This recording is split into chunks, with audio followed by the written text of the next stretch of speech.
नमस्कार दोस्तों, स्वागत है आप सभी का हमारे हिंदी यूट्यूब चैनल हिंदी चर्चा विद गुंजन में। दोस्तों, आज हम पीपीएससी ने जो शिक्षक भर्ती की विज्ञापन की सूचना जारी की है उसी से संबंधित ये वीडियो हम लेकर आए हैं और उसके सिलेबस में क्या पूछेगा इस संदर्भ में ये वीडियो है।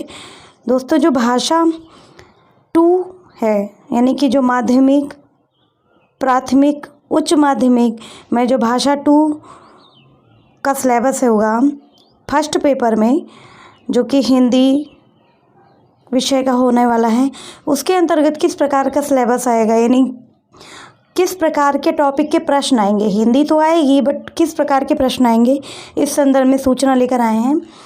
और यह हम गारंटी के साथ कहते हैं कि ये जो हम सिलेबस की जानकारी दे रहे हैं 100% अभी जो ऑफिशियल सिलेबस जारी होगा उससे बिल्कुल मैच करता हुआ ही होगा। इसलिए दोस्तों, वीडियो को ध्यान से देखें और इसी के आधार पर तैयारी की प्रक्रिया शुरू करें। आइए देखते हैं कि ये भाषा 2 जो 75 अंक का है उसका ये सिलेबस हिंदी में क्या होगा। तो पहली बात तो व्याकरण से ही आएंगे ज़्यादातर प्रश्न, कुछ पत्रकारिता से हो सकते हैं परंतु व्याकरण मेन होगा। इसमें व्याकरण के जो चैप्टर हैं वो देखते हैं। पहला चैप्टर जो होता है व्याकरण में हिंदी वर्णमाला। इस वर्णमाला के अंतर्गत हम पूरा स्वरों के बारे में, व्यंजन के बारे में और महाप्राण, अल्प प्राण, जितने प्रकार के स्वर व्यंजन होते हैं वो इसके अंतर्गत पढ़ेंगे। साथ ही साथ भाषा विज्ञान भी थोड़ा सा हम इसमें जानेंगे। ठीक है, बहुत बड़ा सिलेबस नहीं है ये।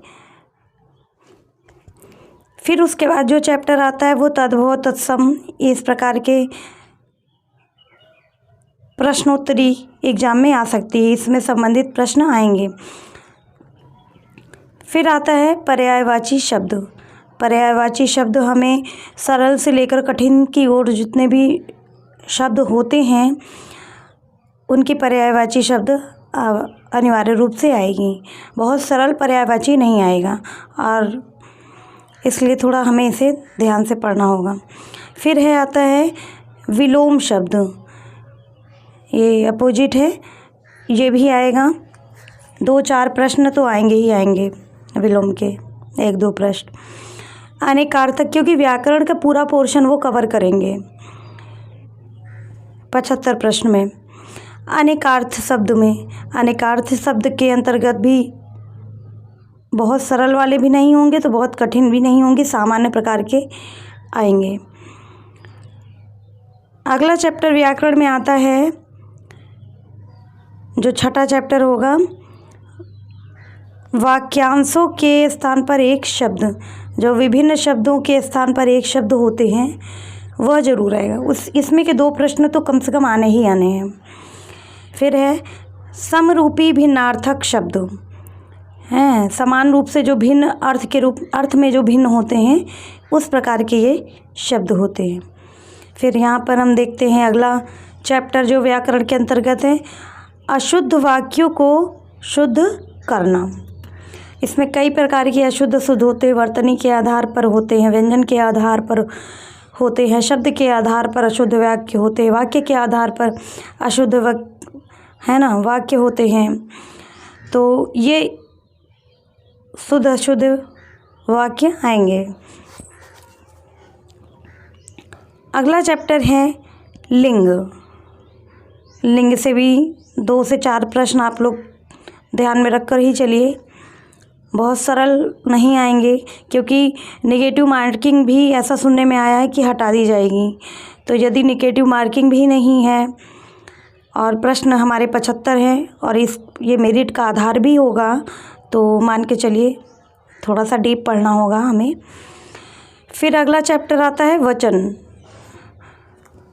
ये वचन से संबंधित, एक वचन, बहुवचन से संबंधित प्रश्न आएंगे।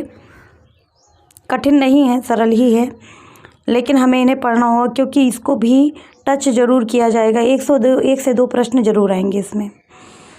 फिर है अगला चैप्टर है कारक। कारक कितने प्रकार के होते हैं, कारक के भेद क्या हैं, कारक के जो प्रयोग होते हैं कहाँ, ये हमें इसमें डिटेल में पढ़ने को मिलेगा। और इसको हम पढ़ेंगे तो हमारा समास भी तैयार हो जाएगा थोड़ा सा कुछ। अगला है चैप्टर,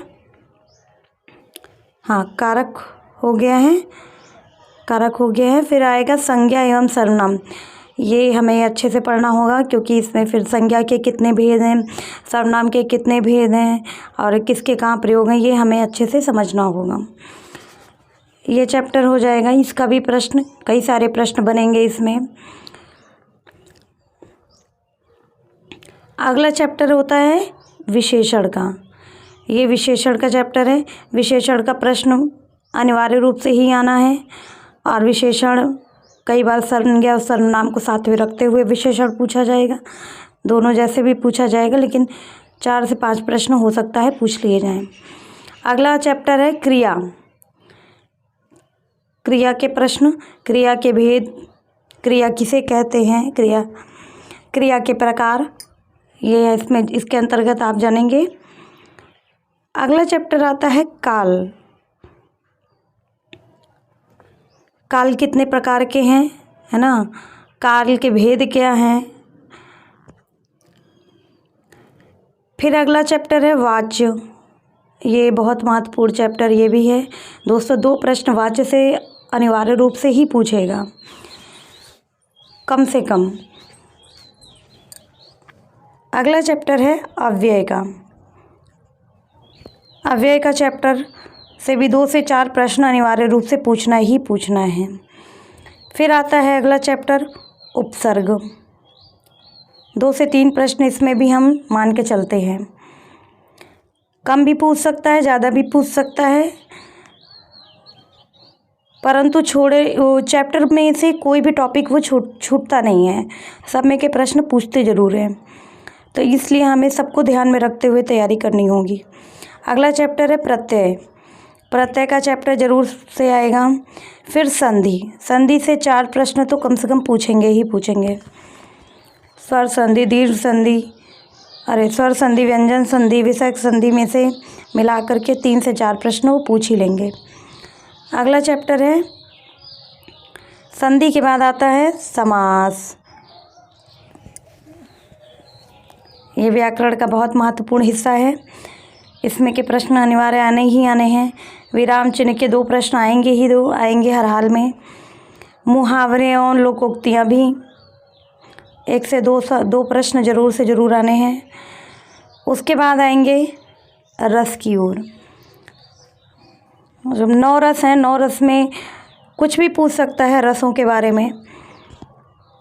इसको भी हम डिटेल रूप से समझना चाहेंगे और समझने का प्रयास करेंगे। यदि आप मेरे चैनल पर बराबर बने रहें, हमारी पूरी कोशिश होगी कि जितने मैंने चैप्टर यहाँ दिखा रहे हैं व्याकरण का, वो पूरा मैं आपको हल करवाऊँ और उसके बारे में आपको डिटेल में समझाऊँ। क्योंकि 90 दिन बहुत कम नहीं है इतने सिलेबस के लिए।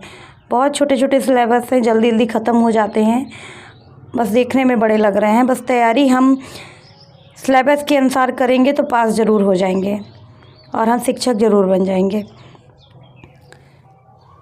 अगला चैप्टर आता है छंद। छंद में दोस्तों बहुत टफ वाला छंद नहीं पूछेगा हमसे। हमें छंद का बेसिकली 7-8 छंद जो स्टार्टिंग के हैं वही पूछेंगे वो। इसलिए जो 7, 8, 9 छंद ज़रूर से हमें तैयार करने होंगे। चाहे छंद का उदाहरण पूछ ले या परिभाषा पूछ ले। अगला चैप्टर है लास्ट अलंकार। इसमें के 3 से 4 प्रश्न आप लोग ध्यान में रख कर करिए और लगभग अधिकतम अलंकारों को तैयार करना पड़ेगा। शब्द अलंकार, अर्थ अलंकार के भेदों के साथ साथ जितने अन्य और अलंकार हैं उन्हें भी तैयार करना होगा आपको। जो पारंपरिक अलंकारों से हट करके भी अलंकारों को हमें पढ़ना होगा।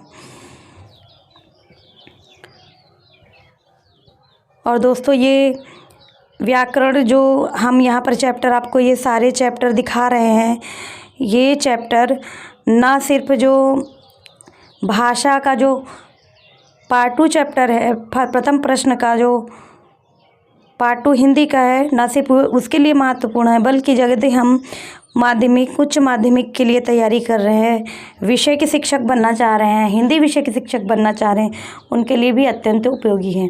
परंतु उनको इसके साथ साथ हिंदी साहित्य का इतिहास है ना, हिंदी साहित्य का इतिहास भी पढ़ना होगा, पत्रकारिता भी पढ़नी होगी, जितने पुरस्कार हमारे हिंदी साहित्य के क्षेत्र के अंतर्गत चल रहे हैं, पत्र पत्रिकाएं भी देखनी होंगी,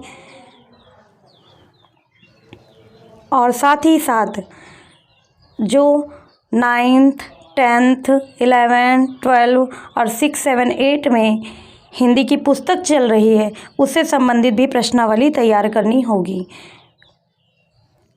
और उसका प्रश्नावली जो है 6 7 8 9 और 10 की प्रश्नावली हम अपने चैनल पर स्टार्ट करने वाले हैं माध्यमिक और उच्च माध्यमिक वालों के लिए, इसलिए हमारे चैनल पर ज़रूर से ज़रूर बने रहें और वीडियो को रेगुलर रूप से देखते रहें।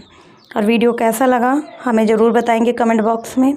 पूरा वीडियो देखने के लिए दोस्तों धन्यवाद।